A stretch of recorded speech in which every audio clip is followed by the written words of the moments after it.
आने लगी थी तब से ही आप लोगों से पार्टी की जो ज्वाइनिंग का कार्यक्रम है वो शुरुआत तक कर चुके थे। फिलहाल कुलदीप बिश्नोई का एक जो ताज़ा जो वो शब्द इस्तेमाल कर रहे हैं, वो दरअसल ये कह रहे हैं कि आदमपुर के वोटर्स का एहसान वो कभी नहीं उतार सकते और आदमपुर के वोटर्स के लिए अपनी जान भी दे सकते हैं। देखिए वो क्या कह रहे हैं, लेकिन आज आदमपुर में जो सबसे बड़ा मुद्दे हैं, वो पहला मुद्दा प्रदेश में बदलाव का। आज पूरा प्रदेश टकटकी लगा के आदमपुर की तरफ देख रहा है, क्योंकि प्रदेशवासी भाजपा जजपा की सरकार, खट्टर दुष्यंत सरकार से त्रस्त हैं।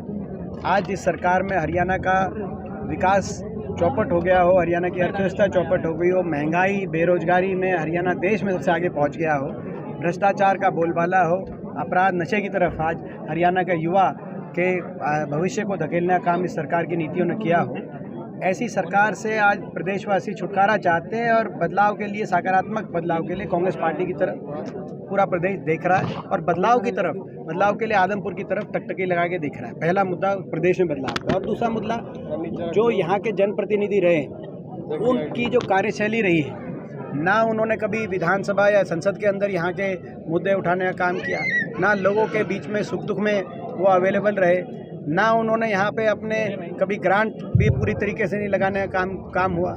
लोगों के सुख दुख और आदमपुर के विकास से उनको ज़्यादा सरोकार नहीं रहा। उन्होंने केवल अपनी स्वार्थ की राजनीति करी, और सब जानते हैं वो भाजपा में क्यों गए हैं। राज्यसभा चुनाव की रात को उन्होंने क्या आदमपुर के लोगों को सोच के फैसला लिया था, या राज्यसभा चुनाव था इसीलिए फैसला लिया था?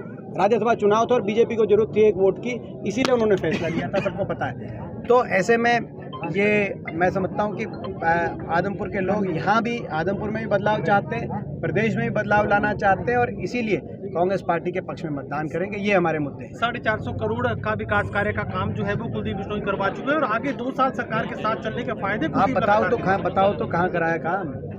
यहाँ तो कोई काम दिख नहीं रहा। और ये पहला ऐसा उपचुनाव था, इसमें 5 महीने पहले उन्होंने राज्यसभा में वोट डाली थी, कुछ काम कराते, कहीं कोई विकास कार्य दिखाई दिया आपको? पूरे क्षेत्र में कोई सड़क बनती हुई दिखाई दी, कोई गड्ढा भरता हुआ दिखाई दिया, जहाँ जल भराव है वहाँ से पानी निकलता दिखाई दिया, जहाँ जिन किसानों को मुआवजा मिलना है वो मुआवजा मिलता दिखाई दिया, जिन स्कूलों में शिक्षकों की कमी है वहाँ शिक्षक बाहर से लाके स्कूल फुलफिल स्कूलों को बजाते हुए दिखाई दिए। कोई एक विकास कार्य, यहाँ तो स्कूल के बच्चियों को बैठना पड़ा धरने पर और फिर भी उनकी नहीं सुनी गई। तो ये विकास कार्य से कोई इस चुनाव का लेना देना, ये जो हमारे सत्ता दल के दल बदलू प्रत्याशी के रूप में जो आए हैं, उनका विकास कार्य से नहीं है। उनका तो स्वयं की स्वार्थ पूर्ति की वजह से वो बीजेपी में गए। बीजेपी में पूरे देश में आप सुन लो क्यों भी जा रहे हैं विधायक और सांसद। लोग कह रहे हैं कि या तो लालच से जाते हैं पैसे वैसे, या अपना जो है केंद्रीय जांच एजेंसियों के डर से जाते हैं। वो किस वजह से गए वो आप उनसे पूछो। अपने केस उल्टवाने गए या किसी लालच में गए, लेकिन आदमपुर के लोगों के लिए नहीं गए। आदमपुर के लोग जाते तो जो है वो मंथन करते, पहले कभी ले लेते फैसला। ये तो राज्यसभा के इलेक्शन में क्या फैसला लेना था? बीजेपी नेता मनीष ग्रोवर का बयान 1 लाख प्लस से आदमपुर जीत रहे हैं। मनीष ग्रोवर जी का ये बयान रोहतक में भी था उनके खुद के लिए, लेकिन जब रोहतक का क्योंकि वो मंत्री थे और खट्टर साहब के सबसे नज़दीकी मंत्री थे, और उन्होंने कहा था कि मैं रोहतक जीतूंगा रिकॉर्ड तोड़ में। लेकिन जब नतीजा आया तो भारत भूषण बत्रा जी जीते वहाँ से, और काफ़ी बड़े बहुमत से जीते। तो कहीं मनीष ग्रोवर जी वही लक लेके तो नहीं आए इनके लिए। कांग्रेस पार्टी के सारे बड़े चेहरे इस चुनाव में सामने खड़े नजर आ रहे हैं। अब किस तरह की मैपिंग आगे तैयार की गई है और किस तरीके से ये किला फतेह किया जाएगा? हमारे कांग्रेस पार्टी के सभी, हमारे जो आदरणीय प्रदेश अध्यक्ष है उदय भान जी, वो एक ज़मीनी स्तर के नेता हैं। उन्होंने बड़े सोच समझकर कांग्रेस के तमाम, हमारे 30 विधायक हैं, कांग्रेस पार्टी के लगभग 100 पूर्व विधायक हैं, और बहुत हमारे संघर्षशील युवा साथी हैं, वरिष्ठ नेता हैं, सबकी आदमपुर के अंदर जहाँ जहाँ जिम्मेदारी उपयुक्त है उन्होंने पूरी जिम्मेदारी लगाई है। और सारे हमारे जो नेतागण हैं वो अपने आप को कांग्रेस पार्टी का एक कार्यकर्ता मान के हम लोगों के बीच में जा रहे हैं, और लोगों को विकास की तरफ, विकास और बदलाव प्रदेश में आए उसकी के लिए प्रेरित करें। आदमपुर के विकास को लेकर कांग्रेस पार्टी के पास विजन क्या है?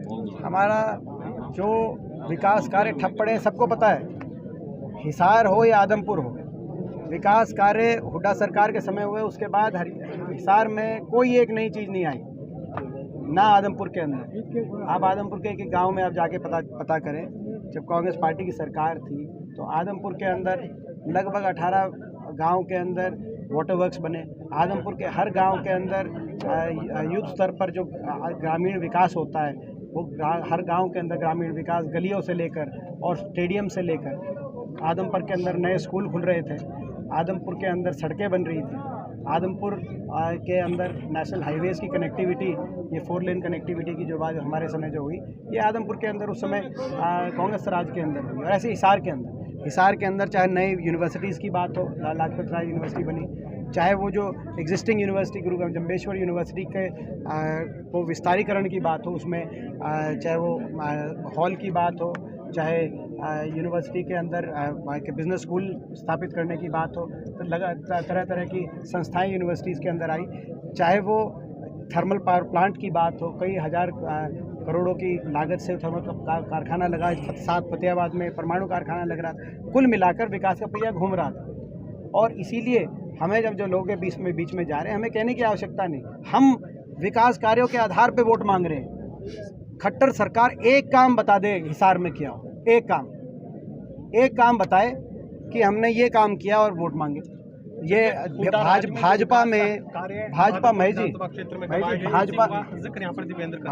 भाजपा सरकार में अगर 8.5 साल में कोई काम हुआ नहीं, अब इनके ये जो है बीजेपी सरकार में चले भी जाएंगे तो आखिरी 1 साल ये सरकार रहे भी ना रहे, कौन किसने देखा।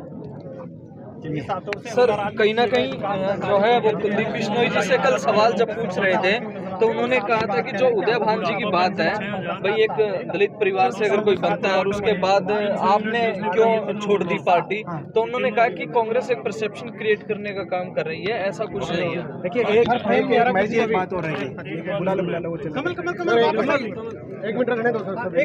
और इसके साथ हमारा पॉजिटिव एजेंडा, जैसे हमने कहा, तो उस पॉजिटिव एजेंडा में कि हरियाणा में बदलाव हो, विकास का पहिया दोबारा घूमे, हरियाणा विकास में नंबर 1 पहुंचे। हरियाणा के अंदर बुढ़ापा पेंशन देश में सबसे ज़्यादा हो, 6,000 आज के दिन जो हमारी घोषणा है कि आते ही सरकार बनते ही 6,000 बुढ़ापा पेंशन, यानी कि एक घर में 12,000, 300 यूनिट की बिजली गरीब आदमी को राहत देते हुए पूरी तरह बिना कंडीशन के फ्री, जो इन्होंने कंडीशन कई जगह लगाई है, कोई कंडीशन नहीं, 300 यूनिट बिजली हर घर में, गरीब घर में फ्री। और इसके साथ 100 गज के प्लॉट की जो योजना है उसको दोबारा से हम शुरू कराएंगे, हर पात्र परिवार तक घर भी पहुँचे और वो कॉलोनी विकसित हो। और देश में सबसे ज़्यादा पेंशन और देश में सबसे ज़्यादा वजीफ़ा स्कूल के अंदर बच्चों को 1ली से 12वीं क्लास तक देश में सबसे, ये हमारा पॉजिटिव एजेंडा है, हरियाणा दोबारा नंबर 1 पहुँचना। देवेंद्र जी, कल कुलदीप बिश्नोई ने कहा है कि बिना सत्ता के विकास नहीं हो सकता, इसलिए जाना जरूरी था सत्ता में, इसलिए मैं बीजेपी में गया हूँ। नहीं तो ये जब 2004 में हमारी सरकार बनी जी, तो उस समय तो सत्ता में थे जी, चंद्रमोहन जी उप मुख्यमंत्री थे जी, कुलदीप बिश्नोई भी उप मुख्यमंत्री बन सकते थे अगर वो चाहते तो जी। 4 साल तक सत्ता में थे। तो जब बिना सत्ता के नहीं हो सकता तो उस समय वो क्यों छोड़ के भागे कांग्रेस, और दिखाई दे रहा था कि 9 में दोबारा कांग्रेस रिपीट होगी। अगर ऐसा, वो अपने स्वार्थ में गए।